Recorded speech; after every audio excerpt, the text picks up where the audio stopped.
हरे कृष्णा। आज हम श्रीमद् भागवतम स्कंद 1 अध्याय 12 सम्राट परीक्षित का जन्म इसे शुरू करेंगे। शौनक उवाच अश्वत्थामनो उपसृष्टेन ब्रह्मशीर्षनो ऋतेजसा उत्तराया हतो गर्भ ईशेन ना जीवितः पुनः। शौनक मुनि ने कहा, महाराज परीक्षित की माता उत्तरा का गर्भ अश्वत्थामा द्वारा छोड़े गए अत्यंत भयंकर तथा अजय ब्रह्मास्त्र द्वारा विनष्ट कर दिया गया, लेकिन परमेश्वर ने महाराज परीक्षित को बचा लिया। तात्पर्य, नैमिषारण्य के वन में एकत्रित हुए ऋषियों ने शिलासूत गोस्वामी से महाराज परीक्षित के जन्म के विषय में प्रश्न किया, लेकिन इस वार्ता के बीच अन्य विषयों की चर्चा की गई, जैसे कि द्रोण पुत्र द्वारा ब्रह्मास्त्र छोड़ा जाना, अर्जुन द्वारा उसे दंड, रानी कुंती देवी की प्रार्थना, पांडवों द्वारा मरणासन भीष्म देव के पास जाना, उनकी प्रार्थनाएं, तत्पश्चात द्वारका के लिए श्री भगवान का प्रस्थान इत्यादि। फिर भगवान श्री कृष्ण का द्वारका आना तथा 16,000 रानियों के साथ निवास करने इत्यादि की भी चर्चा की गई।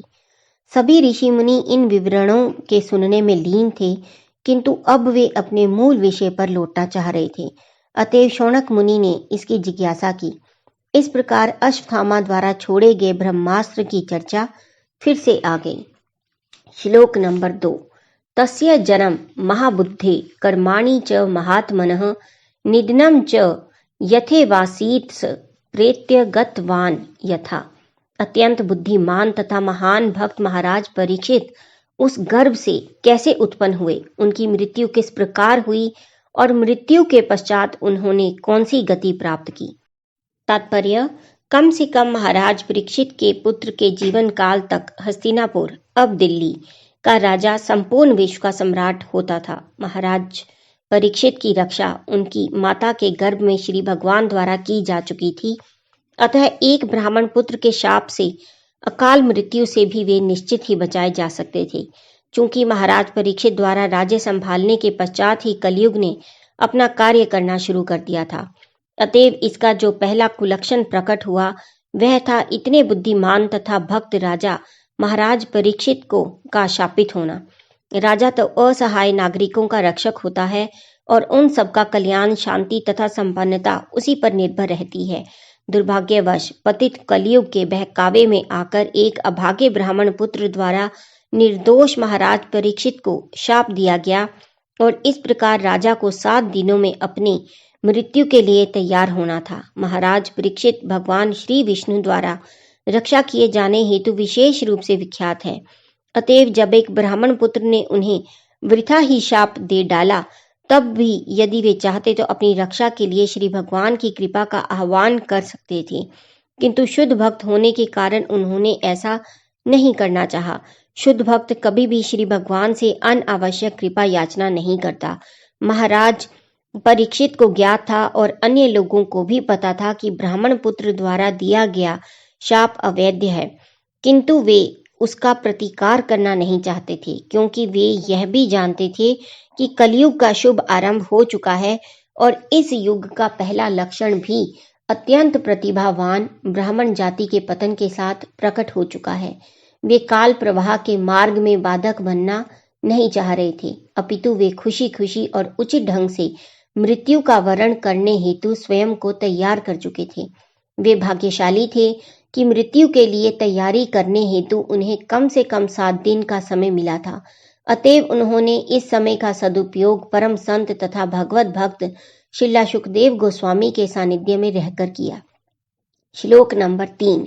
तद्दिदं श्रोतुमिच्छामो गदितुं यदि मन्यसे ब्रूहि न श्रद्धानानाम यस्य ज्ञान मदाच्छुकः।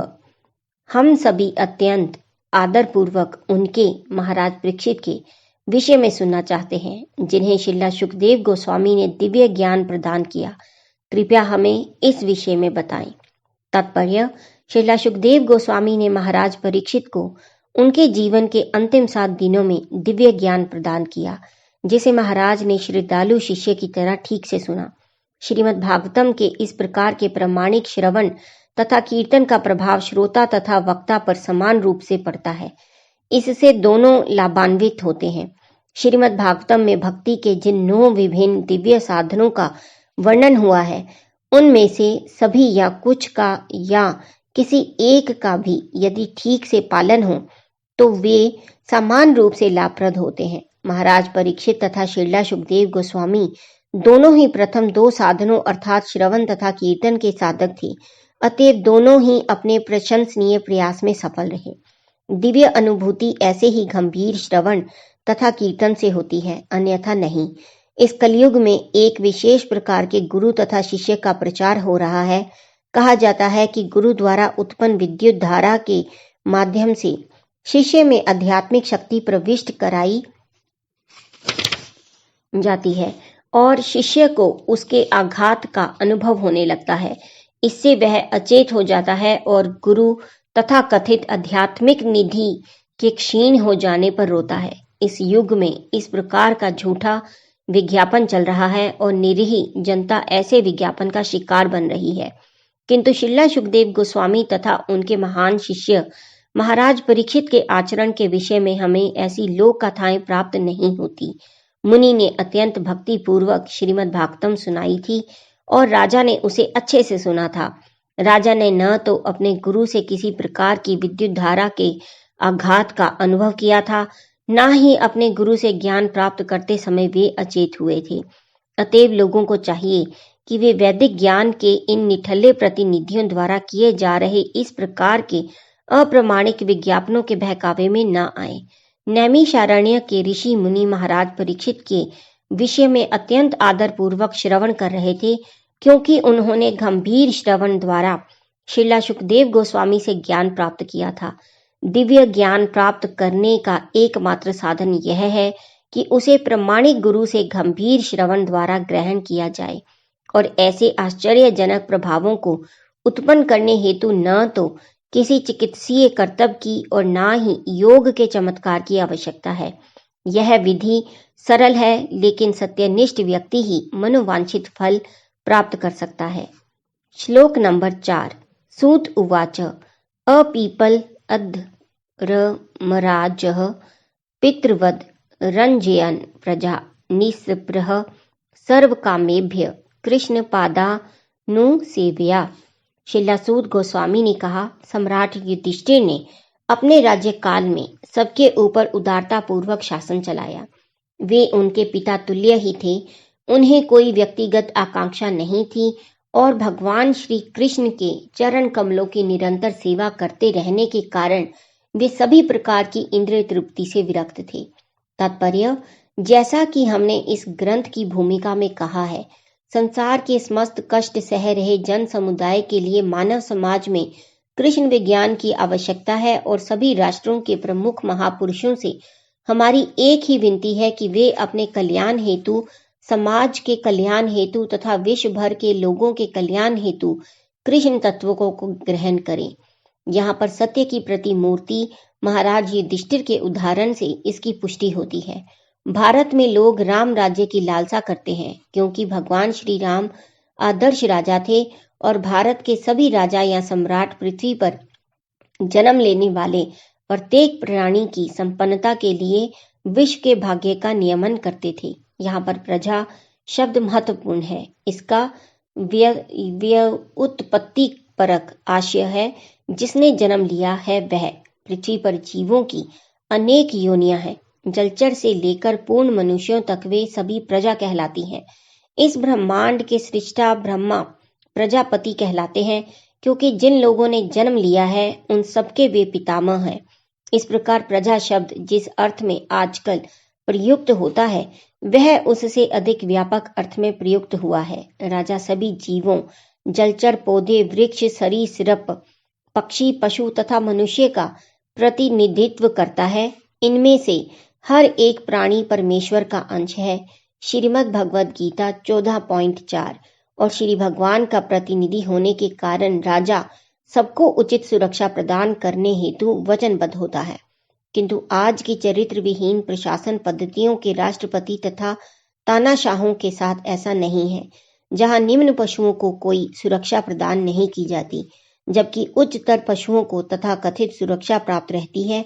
लेकिन यह एक महान विज्ञान है जिसे कृष्ण तत्व जानने वाला ही सीख सकता है। भगवान श्री कृष्ण के विज्ञान को समझकर विश्व का पूर्णतम व्यक्ति कोई भी बन सकता है, और जब तक मनुष्य को इस विज्ञान तत्व का ज्ञान नहीं होता, तब तक शिक्षा द्वारा अर्जित सभी उपाधियां तथा स्नातकोत्तर अनुसंधान की सनदें व्यर्थ और निरर्थक होती हैं। महाराज युधिष्ठिर इस कृष्ण तत्व को भली भांति जानते थे, क्योंकि यहाँ पर यह कहा गया है कि इस विज्ञान के निरंतर अनुशीलन से या भगवान श्री कृष्ण की सतत भक्तिमय सेवा से उन्होंने राज्य पर शासन करने की योग्यता प्राप्त कर ली थी। कभी कभी पिता अपने पुत्र पर अनावश्यक रूप से निर्दयी होते दिखता है, लेकिन इसका अर्थ यह नहीं होता कि पिता ने पिता होने की योग्यता खो दी है। पिता सदा पिता ही रहता है, क्योंकि उसके हृदय में पुत्र का हित ही सर्वोपरि होता है। पिता चाहता है कि उसका हर पुत्र उससे बढ़कर हो। अतएव महाराज युधिष्ठिर जैसे राजा, जो सत्व गुण की साक्षात प्रतिमूर्ति थे, चाहते थे कि उनके अधीन सभी प्राणी, विशेष रूप से मनुष्य जिनकी चेतना अधिक विकसित रहती है, भगवान श्री कृष्ण के भक्त बने, जिससे वे इस भौतिक संसार के झंझटों से मुक्त हो सके। उनके शासन का मूल मंत्र था सभी नागरिकों का कल्याण, क्योंकि मूर्तिमंत सत्वगुण होने के कारण वे जानते थे कि नागरिकों की भलाई किसमें है। वे इसी सिद्धांत पर शासन चलाते रहे, इंद्रिय तृप्ति के राक्षसी या आसुरी सिद्धांत पर नहीं। आदर्श राजा के रूप में उनकी कोई निजी आकांक्षा ना थी और इंद्रिय तृप्ति के लिए उनके भीतर कोई स्थान ना था, क्योंकि उनकी सारी इंद्रियां सदा परमेश्वर की प्रेममयी सेवा में लगी रहती थी, जिसमें जीवों की आंशिक सेवा सम्मिलित है, क्योंकि जीव परम पूर्ण के अंश रूप है। जो लोग पूर्ण को छोड़कर अंश की सेवा में व्यस्त रहते हैं, वे केवल अपने समय तथा शक्ति दोनों का अपव्यय ही करते हैं। जिस प्रकार कोई मनुष्य जड़ों को ना सींचकर वृक्ष की पत्तियों को सींचे। यदि जड़ों में पानी डाला जाता है तो पत्तियां स्वतः पूर्ण रूप से सजीव रहती हैं, किंतु यदि केवल पत्तियों पर जल डाला जाए तो संपूर्ण शक्ति व्यर्थ जाती है। अतएव महाराज युधिष्ठिर श्री भगवान की सेवा में सदा लीन रहते थे, और इस प्रकार से श्री भगवान के अंश रूप सभी जीव उनके सतर्क शासन के अंतर्गत जीवन की समस्त सुविधाएं प्राप्त करते थे और अगले जीवन में उनकी उन्नति होती थी। राज्य प्रशासन की पूर्ण व्यवस्था की यही विधि होती है। श्लोक नंबर 5। संपद कृत्वो लोका महिषी भ्रात्रो मही जम्बू द्वीप आधिपत्यम च यशच त्रिदिवम गतम। महाराज युधिष्ठिर की सांसारिक उपलब्धियों, सद्गति प्राप्त करने के लिए किए जाने वाले यज्ञों, उनकी महारानी, उनके पराक्रमी भाइयों, उनके विस्तृत भूभाग पृथ्वी ग्रह पर उनका सार्वभौम अधिपत्य तथा उनकी ख्याति इत्यादि के समाचार स्वर्ग लोक तक पहुंच गए। तात्पर्य, केवल धनी तथा महान पुरुष का ही नाम तथा यश संपूर्ण विश्व में विख्यात होता है। महाराज युधिष्ठिर का नाम तथा यश उनके उत्तम शासन, भौतिक उपलब्धियों, महिमामयी पत्नी द्रौपदी, अपने भाइयों भीम तथा अर्जुन के पराक्रम तथा जम्बू द्वीप नाम से विख्यात विधि में अपनी सार्वभौम शक्ति के कारण स्वर्ग लोक तक पहुंच चुके थे। यहाँ लोकः शब्द महत्वपूर्ण है। भौतिक तथा आध्यात्मिक आकाश में विभिन्न लोक बिखरे हुए हैं। इस जीवन में कोई भी व्यक्ति अपने कर्म से उन तक पहुंच सकता है, जैसा कि श्रीमद् भगवद गीता 9.25 में कहा गया है। वहां पर कोई बलपूर्वक प्रवेश नहीं कर सकता। जिन क्षुद्र भौतिक विज्ञानियों तथा अभियंताओं ने बाह्य अंतरिक्ष में कुछ हजार मील दूरी तक यात्रा करने के यान खोज निकाले हैं, उन्हें वहां प्रवेश करने की अनुमति नहीं दी जाएगी। उत्तम लोकों में पहुंचने की विधि यह नहीं है। मनुष्य को चाहिए कि यज्ञ तथा सेवा के द्वारा ऐसे सुखी लोकों में प्रवेश करने का पात्र बने जो पग पग पर पापी जीवन बिताते हैं। वे पशु जीवन में गिरकर अधिकाधिक भौतिक दुख भोगने की ही आशा कर सकते हैं, और श्रीमद् भगवद गीता 16.19 में भी इसका उल्लेख है। महाराज युधिष्ठिर के उत्तम यज्ञ तथा उनकी योग्यताएं इतनी महान तथा यशपूर्ण थी कि स्वर्ग लोक के निवासी भी उन्हें अपने में से एक मानकर उनका स्वागत करने को तैयार थे। श्लोक नंबर 6। किम ते कामः सुरस्पारहा मुकुंद मनसो द्विजा अधिज ह्युर्मुदम राज्ञः श्रुति तस्य यथेति तरे। हे ब्राह्मणों, राजा का ऐश्वर्य इतना मोहक था कि स्वर्ग के निवासी भी उसकी आकांक्षा करते थे, लेकिन चूंकि वे श्री भगवान की सेवा में तल्लीन रहते थे, अतएव उन्हें श्री भगवान की सेवा के अतिरिक्त कुछ भी तुष्ट नहीं कर सकता था।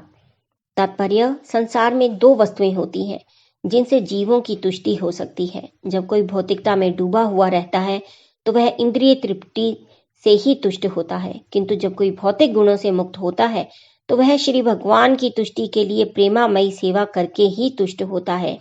इसका अर्थ यह हुआ कि जीव विधानिक रूप से सेवक है, सेव्य नहीं है। बहिरंगी शक्ति की दशाओं में मोहग्रस्त होने के कारण वह अपने आप को सेव्य, सेवा कराने योग्य समझता है, जबकि वास्तव में वह सेव्य नहीं होता। वह तो काम, इच्छा, क्रोध, लोभ, गर्व, उन्मत्तता तथा असहिष्णुता जैसी इच्छाओं का दास होता है। जब वह आध्यात्मिक ज्ञान की प्राप्ति करके अपने होश में आता है तो वह अनुभव करता है कि वह भौतिक जगत का स्वामी नहीं, अपितु अपनी इंद्रियों का दास है। उस समय वह भगवत सेवा की याचना करता है और तब वह तथाकथित भौतिक सुख के द्वारा मोहग्रस्त हुए बिना सुखी बन जाता है।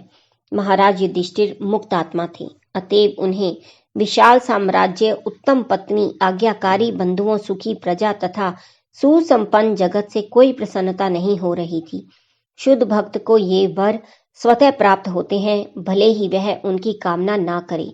यहाँ पर दिया गया दृष्टांत अत्यंत उपयुक्त है। ऐसा कहा जाता है कि भूखे को भोजन के अतिरिक्त अन्य किसी वस्तु से संतोष नहीं मिलता। समस्त संसार भूखे जीवों से भरा पड़ा है। यह भूख उत्तम भोजन, आश्रय या इंद्रिय तृप्ति के लिए नहीं है। भूख तो आध्यात्मिक वातावरण के लिए है। अज्ञानतावश ही लोग सोचते हैं कि संसार असंतोष से व्याप्त है, क्योंकि पर्याप्त भोजन, आश्रय, सुरक्षा तथा इंद्रिय तृप्ति के साधन उपलब्ध नहीं है। यह मोह कहलाता है। जब जीव परिलक्षित आध्यात्मिक तुष्टि के लिए भूखा होता है तो लोगों को उसमें भौतिक भूख दिखती है, लेकिन मूर्ख नेता यह भी नहीं देख पाते कि जो मनुष्य भौतिक दृष्टि से पूर्ण रूप से तृप्त हैं, वे फिर भी भूखे रहते हैं। और उनकी भूख तथा गरीबी है क्या? यह भूख वस्तुतः आध्यात्मिक भोजन, आध्यात्मिक आश्रय, आध्यात्मिक सुरक्षा तथा आध्यात्मिक इंद्रिय तृप्ति के लिए होती है। इन्हें परम आत्मा भगवान श्री कृष्ण के सानिध्य द्वारा प्राप्त किया जा सकता है, और जिनके पास ये वस्तुएं हैं वे भौतिक जगत के तथाकथित भोजन, आश्रय, सुरक्षा तथा इंद्रिय तृप्ति के द्वारा आकृष्ट नहीं होते। यद्यपि स्वर्ग के निवासी भी इनका आनंद उठाते हैं। अतएव श्रीमद् भगवद गीता 8.16 में श्री भगवान ने कहा है कि ब्रह्मांड के सर्वोच्च लोक अर्थात ब्रह्मलोक में भी, जहाँ जीवन अवधि पृथ्वी की गणना से कई लाख गुणी होती है, जीव अपनी भूख नहीं बुझा सकता। ऐसी भूख तभी शांत होती है जब जीव अमरता को प्राप्त होता है, जिसे वैकुंठ लोक में ही, जो ब्रह्मलोक से भी बहुत ऊपर है, उन भगवान मुकुंद के सानिध्य द्वारा प्राप्त किया जा सकता है, जो अपने भक्तों को मुक्ति का दिव्य आनंद प्रदान करने वाले हैं। श्लोक नंबर 7। मातुर्गर्भ गतो वीरः स तदा भृगुनंदन ददर्श पुरुषम कंचिद हयमानो स्त्र तेजसा। हे भृगुपुत्र शौनक, जब महान योद्धा बालक परीक्षित अपनी माता उत्तरा के गर्भ में थे और अश्वत्थामा द्वारा छोड़े गए ब्रह्मास्त्र के ज्वलंत ताप से पीड़ित थे, तब उन्होंने परमेश्वर को अपनी ओर आते देखा। तात्पर्य, मृत्यु स्मान्यतया 7 मास की समाधि है। जीव अपने कर्म के अनुसार पिता के वीर्य के माध्यम से माता के गर्भ में प्रवेश करता है और वांछित शरीर धारण करके विकसित होता रहता है। विशिष्ट जीवों में अपने अपने विगत कर्मों के अनुसार जन्म का यह नियम है। जब वह इस समाधि से जागृत होता है तो उसे गर्भ के अंदर बंदी रहने में असुविधा का अनुभव होने लगता है और वह उससे बाहर निकलने का प्रयत्न करता है, और कभी कभी ऐसी मुक्ति के लिए सौभाग्यवश वह श्री भगवान से प्रार्थना करता है। जब महाराज परीक्षित अपनी माता के गर्भ में थे, तब अश्वत्थामा द्वारा छोड़े गए ब्रह्मास्त्र का उन पर प्रहार हुआ, जिससे उन्हें प्रखर ताप का अनुभव हो रहा था। किंतु उनके भगवत भक्त होने के कारण श्री भगवान अपनी अपार शक्ति से गर्भ के अंदर साक्षात प्रकट हुए और बालक यह देख सका कि कोई उसे बचाने आया है। उस असहाय अवस्था में भी बालक परीक्षित ने असहाय ताप सहन किया, क्योंकि वे स्वभाव से महान योद्धा थे। इसलिए यहाँ वीर शब्द प्रयुक्त हुआ है। श्लोक नंबर 8। अंगुष्ठ मात्र ममलम सफुरत पुरट मोलिनम अपिवेय दर्शनम श्यामम तडिद्वास सम्मच उत्तम। वे श्री भगवान मात्र अंगूठा भर ऊंचे थे, किंतु वे थे पूर्णतः दिव्य। उनका शरीर अत्यंत सुंदर श्याम वर्ण का तथा अच्युत था और उनका वस्त्र बिजली के समान चमचमाता पीत वर्ण का तथा उनका मुकुट देदीप्यमान सोने का था। बालक ने उन्हें इस रूप में देखा। श्लोक नंबर 9। श्रीमद्दीर्घ चतुर्बाहुं तप्त कांचन कुंडलम क्षतजाक्ष्यम गदापाणि मात्मनः सर्वतो दिशम परिभ्रमंत मूलकाभाम भ्रामयंतम गदाम मुहु। श्री भगवान 4 भुजाओं, सोने के कुंडलों तथा क्रोध से रक्त जैसे लाल नेत्रों से सुशोभित थे।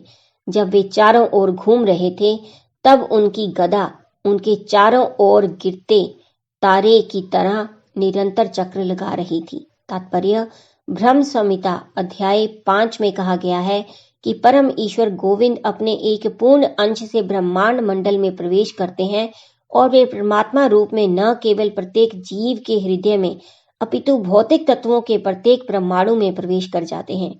इस प्रकार श्री भगवान अपनी अचिंत्य शक्ति से सर्वव्यापी हैं और इस प्रकार वे अपने प्रिय भक्त महाराज परीक्षित की रक्षा करने हेतु उत्तरा के गर्भ में प्रविष्ट हुए।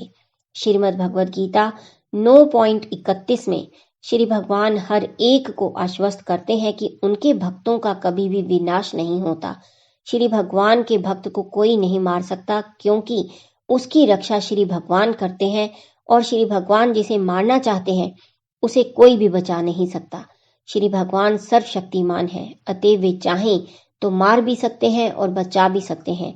वे उस विषम परिस्थिति में उत्तरा के गर्भ में भी अपने भक्त महाराज परीक्षित को ऐसे रूप में दिखाई पड़े जो उसकी दृष्टि के अनुरूप था। श्री भगवान हजारों ब्रह्मांडों से भी विशाल रूप धारण कर सकते हैं और साथ ही परमाणु से भी लघु बन सकते हैं। दयालु तो वे हैं ही, अतएव वे जीव की सीमित दृष्टि के अनुरूप बन जाते हैं। वे असीम हैं, वे हमारी किसी गणना के परिधि से सीमित नहीं है। वे हम जितना सोच सकते हैं उससे भी अधिक विशाल और हमारी चिंतन शक्ति से भी अधिक लघु बन सकते हैं, किंतु प्रत्येक दशा में वे वही सर्वशक्तिमान श्री भगवान बने रहते हैं। उत्तरा के गर्भ में अंगूठे के तुल्य श्री विष्णु में तथा वैकुंठ धाम वासी पूर्ण नारायण रूप में कोई अंतर नहीं है। वे अपने विभिन्न असमर्थ भक्तों की सेवा स्वीकार करने हेतु ही अर्चा विग्रह रूप स्वीकार करते हैं। अर्चा विग्रह अर्थात भौतिक तत्वों से बने श्री भगवान के रूप की कृपा से भौतिक जगत के समस्त भक्त सरलता से श्री भगवान तक पहुंच सकते हैं। यद्यपि वे भौतिक इंद्रियों द्वारा अग्राह्य है, अतएव अर्चा विग्रह श्री भगवान का पूर्ण आध्यात्मिक स्वरूप है, जिसे भौतिक भक्त देख सकते हैं। श्री भगवान के ऐसे अर्चा विग्रह को कभी भौतिक नहीं माना जाता। यद्यपि बद्ध जीवों के लिए पदार्थ तथा आत्मा में बहुत अंतर होता है, किंतु श्री भगवान के लिए पदार्थ तथा आत्मा में कोई अंतर नहीं होता। श्री भगवान के लिए संपूर्ण अस्तित्व मात्र आध्यात्मिक है और इसी प्रकार श्री भगवान के साथ घनिष्ठ संबंध रखने वाले शुद्ध भक्त के लिए आध्यात्मिक अस्तित्व के अतिरिक्त और कुछ नहीं होता। श्लोक नंबर 10। अस्त्र तेजः स्वगदया निहार में गोपति विद्मंतम सनिकर्षे परियेक्षत क इत्यसो। श्री भगवान उस ब्रह्मास्त्र के तेज को विनष्ट करने में इस प्रकार संलग्न थे जिस प्रकार सूर्य ओस की एक बूंद को उड़ा देता है। वे बालक को दिखाई पड़े तो वह सोचने लगा कि वे कौन थे।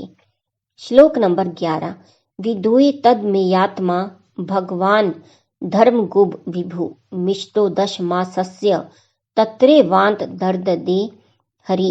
इस प्रकार बालक के देखते देखते प्रत्येक जीव के परमात्मा तथा धर्म के पालक पूर्ण पुरुषोत्तम भगवान, जो समस्त दिशाओं में व्याप्त है और काल तथा देश की सीमाओं से परे है, तुरंत अंतर्धान हो गए। तात्पर्य: बालक परीक्षित कोई ऐसे जीव को नहीं देख रहा था जो देश तथा काल से बंधा रहता है। श्री भगवान तथा जीव में जमीन आसमान का अंतर होता है। यहाँ पर श्री भगवान को देश काल की सीमाओं से परे परम पुरुष बताया गया है। प्रत्येक जीव देश तथा काल से सीमित है। यद्यपि गुणात्मक दृष्टि से जीव श्री भगवान से अभिन्न है, लेकिन मात्रात्मक दृष्टि से परमात्मा तथा सामान्य जीवात्मा में बहुत अंतर होता है। श्रीमद् भगवद गीता में जीवात्मा तथा परमात्मा दोनों को सर्वव्यापी कहा गया है। येन सर्वमिदं ततम्। फिर भी इन दोनों के सर्वव्यापक तत्व में अंतर होता है। सामान्य जीव या आत्मा अपने स्वयं के शरीर में ही सर्वव्यापी हो सकता है, किंतु परमात्मा समस्त देश तथा काल में व्याप्त है। कोई भी सामान्य जीव अपने सर्वव्यापक तत्व में से दूसरे जीव को प्रभावित नहीं कर सकता, लेकिन परमात्मा अर्थात पूर्ण पुरुषोत्तम भगवान असीम रूप से समस्त स्थानों तथा समस्त कालों एवं समस्त जीवों पर अपना प्रभाव डाल सकते हैं। चूंकि वे सर्वव्यापी है, देश तथा काल से परे हैं, अतः वे बालक परीक्षित की माता के गर्भ के अंदर भी प्रकट हो सकते हैं। यहाँ पर उन्हें धर्म पालक कहा गया है। जो भी श्री भगवान के शरणागत हो चुका है वह धर्मात्मा है और उसका विशेष रूप से श्री भगवान द्वारा सभी परिस्थितियों में रक्षण किया जाता है। श्री भगवान परोक्ष रूप से अधर्मियों के भी रक्षक हैं, क्योंकि वे अपनी बहिरंगी शक्ति के द्वारा उनके पापों को परिशोधित करते हैं। यहाँ पर श्री भगवान को दसों दिशाओं से वस्त्रावृत कहा गया है। इसका अर्थ यह हुआ कि वे दसों दिशाओं में ऊपर तथा नीचे वस्त्रों से आभूषित हैं। वे सर्वत्र विद्यमान रहते हैं और स्वेच्छा से कहीं भी प्रकट तथा अंतर्धान हो सकते हैं। बालक परीक्षित की दृष्टि से उनके ओझल होने का यह अर्थ नहीं है कि वे किसी अन्य स्थान से आकर वहां प्रकट हुए थे। वे वहीं विद्यमान थे और उनके अंतर्धान होने के पश्चात भी वे वहीं थे। हाँ, वे बालक की आंखों को दृष्टि गोचर नहीं हो रहे थे। इस तेजोमय आकाश का भौतिक आवरण भी माता प्रकृति के गर्भ की ही भांति है और हम सभी जीवों के पिता श्री भगवान द्वारा उस गर्भ में स्थापित किए गए हैं। वे सर्वत्र विद्यमान है, जहां तक कि माता दुर्गा के इस भौतिक गर्भ में भी, और जो इसके लिए सुयोग्य है वे श्री भगवान का दर्शन कर सकते हैं। हरे कृष्णा। आज का पठन हम यहीं समाप्त करेंगे और कल हम 12वें श्लोक से फिर से शुरू करेंगे।